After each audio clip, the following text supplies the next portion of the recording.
வாசிப்போம். யாத்ராகமம் 14 அதிகாரம் 14 கர்த்தர் உங்களுக்காக யுத்தம் பண்ணுவார், நீங்கள் சும்மா இருப்பீர்கள் என்றான். ஹல்லேலூயா, ஹல்லேலூயா டு ஜீசஸ். இது நம்முடைய சுபாவத்துக்கு ஆப்போசிட்டான ஒரு இன்ஸ்ட்ரக்ஷன். நம்ம பொதுவாக என்ன பண்ணுறோம், நம்மளால் என்ன பண்ண முடியும், இதை நம்ம எப்படி சமாளிக்கலாம், இதை நம்ம எப்படி இதை மேற்கொள்ளலாம் அப்படின்னு தான் நம்ம மைண்டு ஃபஸ்ட்டு யோசிக்கும் இல்லையா. நம்ம அந்த டைரெக்ஷனில் தான் போகிறோம். இந்த பிரச்சனை வந்திருக்குது, இதை என்னால் கையாள முடியுமா, இதை ஹேண்டில் பண்ணுறதுக்கு எனக்கு திறமை இருக்குதா, பலம் இருக்குதா, ஞானம் இருக்குதா, எனக்கு பணம் இருக்குதா, எனக்கு கனெக்ஷன்ஸ் இருக்குதா, எனக்கு தெரிஞ்சவங்கள வச்சு இதை கையாள முடியுமா, சரி என்னால் முடியல யாருக்கிட்டையா போய் ஹெல்ப் கேட்டு இதை மேற்கொள்ளலாமா, இப்படி பல காரியங்களை நம்ம யோசிக்கிறோம். நம்ம மைண்டு அந்த டைரெக்ஷனில் போகுது இல்லையா. நம்ம என்ன பண்ணலாம், அந்த டைரெக்ஷனில் தான் நம்ம மைண்டு போகுது. அதனால் பாருங்கள், இந்த சும்மா இருக்கிறது அப்படின்றது கொஞ்சம் கஷ்டம் மனுஷனுக்கு.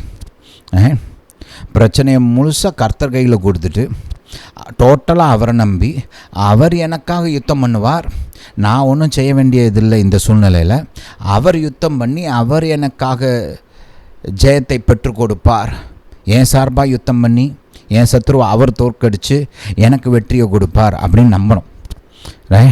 அது கொஞ்சம் கஷ்டம். ஏன்னா இதில் என்னோடய இன்வால்மெண்ட்டே இல்லாமல் டோட்டலாக நான் கர்த்தரை அப்படியே நம்பணும், முழுமையாக நம்பணும் அப்படின்னா அது நம்முடைய சுபாவத்துக்கு ஒரு ஆப்போசிட்டான ஒரு காரியம். ஆனால் சில சூழ்நிலைகள்லாம் அதைத்தான் நம்ம செய்யணும். இங்கே பார்த்திங்கன்னா இஸ்ரவேல் மக்களுடைய திராணிக்கு மிஞ்சின ஒரு சத்ரு எகிப்திய படை உலகத்திலேயே அந்த காலத்தில் பெரிய வல்லமை வாய்ந்த படைன்னா அவங்க படை தான். அவங்களுடைய ரதங்களும் தேர்களும் அவங்களுடைய அந்த குதிரைப்படையும் உலக பிரசித்தி பெற்றது.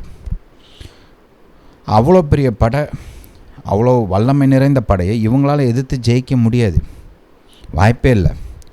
ஒன்று வர்றவன் கொன்று போட்டுருவான் இவங்கள, இல்லை மறுபடியும் பிடிச்சிட்டு கொண்டு போய் அடிமையாக மாற்றிடுவான்.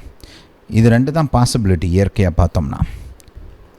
இவங்களுடைய திராணிக்கு மிஞ்சின இந்த காரியத்தில் கர்த்தர் இவங்களுக்காக யுத்தம் பண்ணினார், சத்ருவை முறியடித்தார், ஜெயத்தை பெற்றுக் கொடுத்தார். கர்த்தர் உங்களுக்கும் இதை செய்வார். கர்த்தரை நம்புங்க. உங்கள் திராணிக்கு மிஞ்சின ஒரு பிரச்சனையா, கர்த்தரை முழுமையாக நம்புங்க. அவர் பொறுப்பெடுத்து அவர் உங்களுக்காக யுத்தம் செய்து ஜெயத்தை பெற்றுக் கொடுப்பார், நிச்சயமாக கொடுப்பார். ஹல்லேலூயா டு ஜீசஸ்.